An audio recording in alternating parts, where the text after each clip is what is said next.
So, ఈ వీడియోలో phase 6 model ఎవాల్యుయేషన్‌లో mini project చెప్తాను.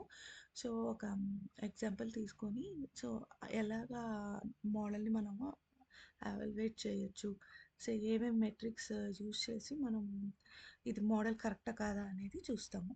సో, జస్ట్ ఇంపోర్ట్ చేస్తున్నాను లైబ్రరీస్. ఇక్కడ ఒక డేటా సెట్ లోడ్ చేశాను. ఇదేంటంటే ఆహ్, ఐరిస్ ఫ్లవర్ ఇక్కడ ఈ లెంత్, విడ్త్, పెటల్ విడ్త్ వీటిని బట్టి అది ఏ ఫ్లవరా అనేది ప్రెడిక్ట్ చేస్తుంది. సో, ఇవి ఫీచర్స్ ఇవన్నీ ఫీచర్స్. సో, ఫైనల్‌గా టార్గెట్ అనేది ఫ్లవర్ నేమ్.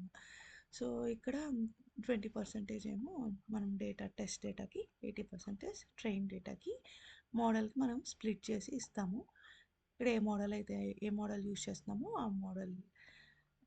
ఆ మోడల్‌కి మనం ఇక్కడ ట్రైన్ చేస్తాము. ఆ తర్వాత టెస్ట్ డేటాతో ప్రిడిక్ట్ చేస్తాం. ప్రిడిక్ట్ చేసినప్పుడు ఇక్కడ అక్యురసీ కాలిక్యులేట్ చేస్తాం. అక్యురసీ అంటే ఓవరాల్ మోడల్ ఎంత కరెక్ట్ అని. ప్రిసిషన్ అంటే ఇప్పుడు మనము యెస్ అని చెప్పామనుకో, ఆ యెస్ అని చెప్పినవి అవి అసలు ఎంత మాత్రం కరెక్ట్ అని. రీకాల్ అంటే యెస్ అని చెప్పిన కేసెస్‌లో ఎన్ని మనము ఫౌండ్ చేసామో, ఎన్ని ఫౌండ్ చేయలేదు అని. కన్‌ఫ్యూజన్ మెట్రిక్స్ అంటే ఇక్కడ మీరు చూపిస్తే ఇది కన్‌ఫ్యూజన్ మెట్రిక్స్.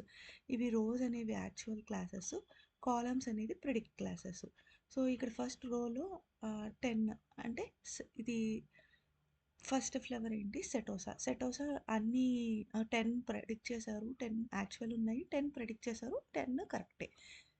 సో, వెర్సి వెర్సి కలర్ సెకండ్‌ది. ఇందులో 9 కరెక్ట్. కాకపోతే ఇక్కడ 1 ఏందంటే ఇది మనం అది వర్జీనియా అయితే వెర్సికలర్ అని చెప్పి ప్రిడిక్ట్ చేసుంటాం. సో, అది 1 అనేది రాంగ్.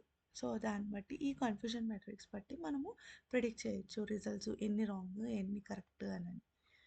సో, ఇలాగా ఈ మెట్రిక్సెస్ అన్నీ కాలిక్యులేట్ చేసి ఎంత మాత్రం ఈ మోడల్ అనేది కరెక్టా అనేది మనం తెలుసుకోవచ్చు. ఎవాల్యుయేట్ చేసుకోవచ్చు. సో, తర్వాత నెక్స్ట్ న్యూ ఫ్లవర్‌ని ఎలా ప్రిడిక్ట్ చేయొచ్చు. మనం వాల్యూస్ ఇచ్చి ఇది ఏ ఫ్లవరు వాల్యూస్ బట్టి అది శతవిషాన్ని ప్రిడిక్ట్ చేసిందంటే కరెక్ట్‌గా ప్రిడిక్ట్ చేసిందా లేదా మనం చెక్ చేసుకోవచ్చు.